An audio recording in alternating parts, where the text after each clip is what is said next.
Ferron chuckled and ignored him. At this time, Wilbur patted Ferron on the shoulder and said with a smile, "Good gracious.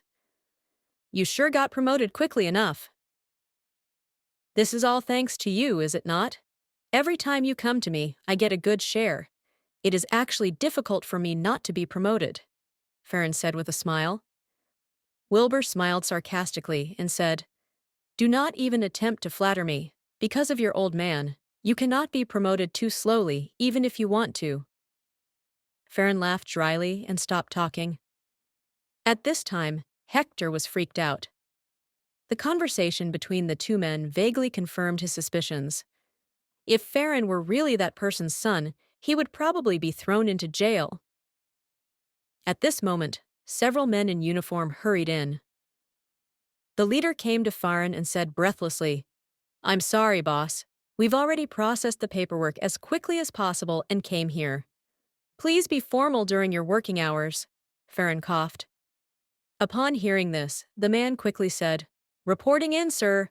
All 3 investigation teams are in place and awaiting orders." Wilbur looked at this man and felt that he looked familiar. At this time, Ferron introduced, "Boss, the last time I went to Harvest County, he was the one who handled Ethan's affairs. His name is Nicholas." Wilbur suddenly remembered. No wonder he looked so familiar.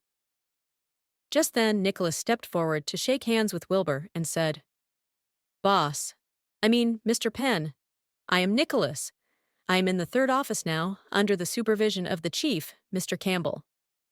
Has the matter been dealt with?" Wilbur smiled and shook hands with Nicholas.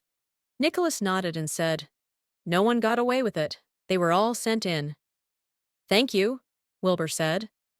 Nicholas smiled and did not continue talking about that matter. After all, it was not convenient to discuss that here. However, after that case was over, he was promoted directly to deputy chief. Meanwhile, Sal, Shia, and Hector were completely dumbfounded. Hector's whole body was trembling violently. His expression was one of pure horror.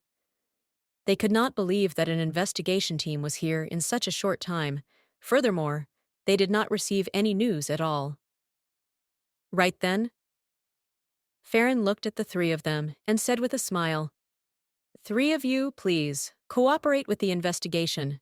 You may start now." Sal and the other 3 people turned pale and were trembling uncontrollably.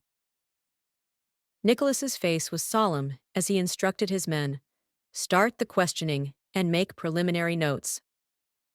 "Yes, sir." Several of his subordinates responded, sat at the dining table in the canteen right away, and took out their computers, starting their work on site right away. Sal and others were called forward one by one and were questioned in turn. Some people also started questioning Shelby and the others, but they were treated as victims and whistleblowers. At this time, Shia and Hector stood in front of these people, their legs shaking. They were fully aware of the serious consequences of being investigated. Sal had long lost all color in his face. His support, Shia, and his uncle, Hector, were sweating and trembling. Things had gone terribly wrong. He almost pissed his pants out of fear. At this moment, several more people hurriedly walked in and went straight to Ferron.